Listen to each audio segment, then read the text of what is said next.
రైతుల బాధలు ఎవరూ అర్థం చేసుకోవటం లేదు. మనం వాళ్లకు మద్దతుగా నిలబడాలి. దయచేసి దీన్నందరికీ షేర్ చేయండి. గత ప్రభుత్వ అధికారులు కానీ ప్రస్తుత ప్రభుత్వ అధికారులు కానీ ఎకరానికి 6,000 నుంచి 10,000 వేస్తున్నారు. మంచి పద్ధతి. ఇద్దరు నాయకులు కూడా మంచి నాయకులే. వారిద్దరూ మన రాష్ట్రానికి సూర్యచంద్ర లాంటి వారు. కానీ మీరు వేసిన ఆ డబ్బులు ఆ రోజే అయిపోతాయి.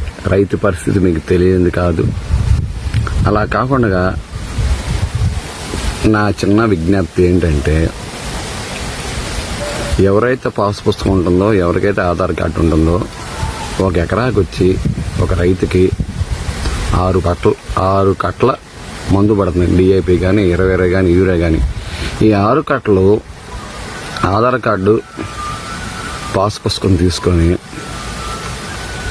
ఫ్రీగా ఇస్తే ఆ 10,000 రూపాయలు గవర్నమెంట్ మిగులుతుంది. ఈ 4 నెలల ముందు ఇచ్చే డబ్బులు ఇంట్రెస్ట్ మిగులుతుంది. మీరు ఇచ్చిన డబ్బులు పొలానికి ఉపయోగపడతాయి. కనుక దయచేసి ఒక ఎకరం ఉన్న రైతుకి డబ్బులు ఇవ్వకుండా మందు కట్టలు, పురుగు మందులు ఫ్రీగా ఇచ్చేట్టు చూడండి. తను బతికింది కాక తను తింటూ నలుగురికి భోజనం పెట్టాలనే ఆలోచన ఒక రైతుకు మాత్రమే ఉంటుంది. ఇది కొంతమందికి నచ్చుతుందో నాకు తెలియదు. నేను ఒక రైతుగా ప్రజెంట్ చెవిలో కష్టపడుతూ చేస్తున్న వీడియో ఇది. చూడండి.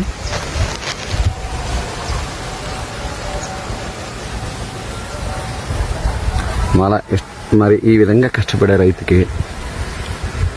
గవర్నమెంట్ సహాయం చేస్తుంది. కానీ ఆ సహాయం ఆ రోజు అయిపోతుంది. అలా కాకుండా డబ్బు రూపాయన కాకుండా ఎరువుల రూపాయన, పురుగు మందు రూపాయన ఇస్తే ఆ రోజుకి రైతుకు ఉపయోగపడుతుంది. ఈ తేవడం కోసం పెళ్ళాం పుస్తులు, తెపాలాల కొండలు తాకట్టు పెట్టి తీసుకొచ్చి పెడితే పండితే బస్తా వచ్చి 1300కి 1400కి అమ్ముకోవాల్సి వస్తుంది రైతు. అదే డబ్బు రైతు చేతిలో ఉంటే అమ్మాల్సిన పని లేదు.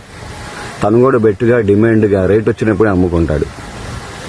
కనుక దయచేసి ఈ విషయాన్ని 10 మంది రైతులకి నచ్చితే ఫార్వర్డ్ చేస్తుందిగా ప్రార్థన. నమస్కారం చేద్దామంటే చేతి నిండా బురదలు ఉన్నాయి కనుక నేను నమస్కారం చేయలేను. ఇది మంచి విషయం అని నేను అనుకుంటున్నాను. దయచేసి ఇందులో ఏమైనా తప్పులు మాట్లాడుంటే క్షమించండి.